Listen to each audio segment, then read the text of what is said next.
All right, I am here in Midway, Utah, and look at the just absolutely gorgeous views that we have off of here. Over in the distance, you can see Mount Timpanogos. Let's see if you can see. There you go. There's Mount Timpanogos. We are in Midway, just in the Heber Valley, just outside of Park City, Utah, and I could live here. I think this is absolutely gorgeous. Kind of my vibe when it comes to where I would want to live. Utah also has 5 national parks. So this is the third most of any state in the United States, just behind Alaska and California.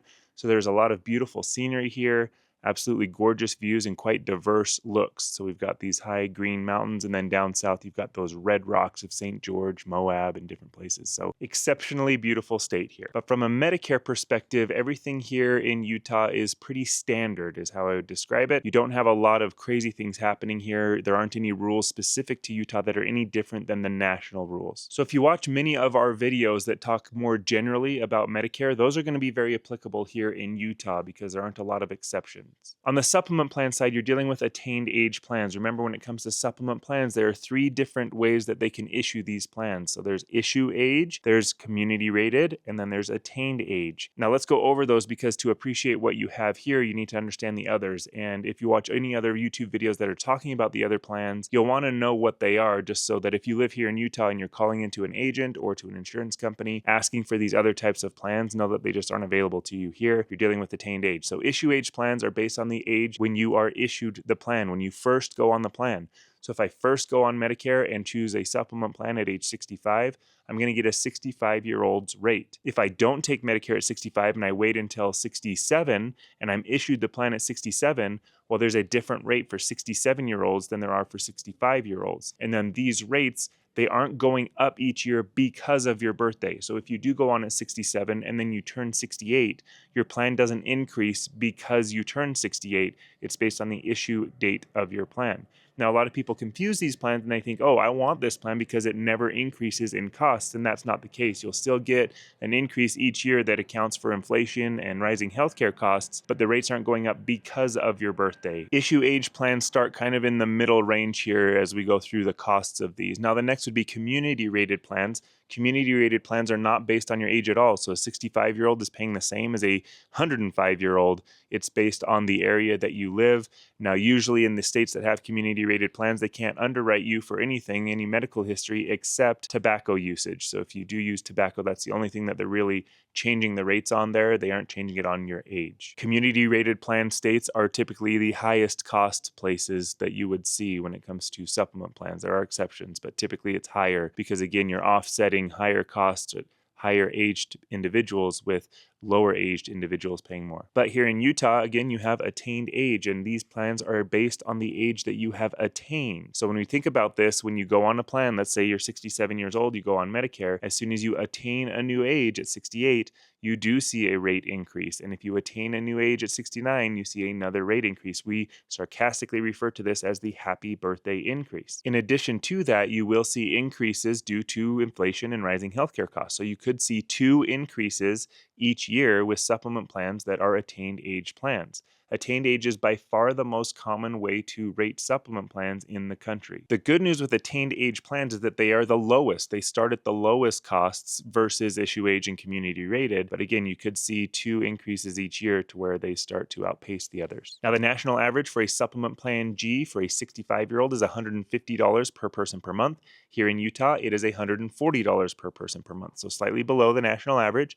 For a plan N, the national average is $120 per person per month for a 65-year-old, and here in Utah, it's about $115 per person per month, again for a 65-year-old, so slightly below the national average here. Even with the slightly lower rates for supplement plans, the supplement plan penetration rate in Utah is 18%, which is below the national average of 21%. So it's not a huge difference, but it is slightly below. Remember, penetration rate is how many people are choosing a supplement plan when they are given all of the other options like Advantage plans, Original Medicare only, FEHB, VA, TRICARE for Life, other options.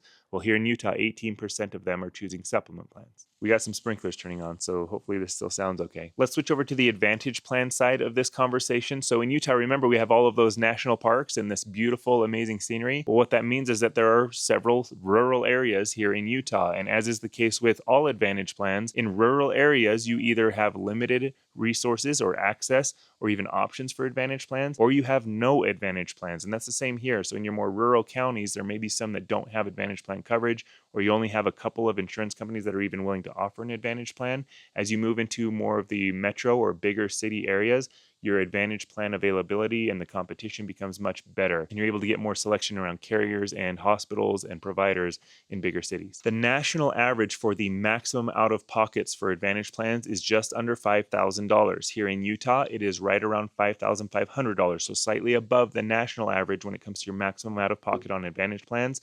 Again, this is averages, so you will see some that are higher, you will see some that are lower, but your average there is hovering just above the national average. Utah has 4 main hospital networks that most people interact with here, and the big 800-pound gorilla here in Utah is the Intermountain Health Network. So they have a bunch of different facilities, providers, and the hospital network itself carries the most weight. Utah also has a very reputable University of Utah healthcare system, a lot of cancer facilities related to that. And then you have 2 other very reputable hospital networks here in Utah that you get to interact with. So from an Advantage perspective, there are Advantage plans that have all 4 of these hospital systems as in-network. There are others that have 3 or that have 2, but the Advantage plans here from a network perspective are pretty strong, especially if you start getting into those that have the hospital networks that you want. Now, the national average for Advantage plan market penetration, so again, the number of people that are choosing Advantage plans is right around 50%. Here in Utah, it's at 50%. So again, nothing super crazy weird about Utah when it comes to this. You're kind of matching up with national standards and averages. So with 50% of the people choosing Advantage plans and 18% of the people choosing supplement plans, well, that's 68%.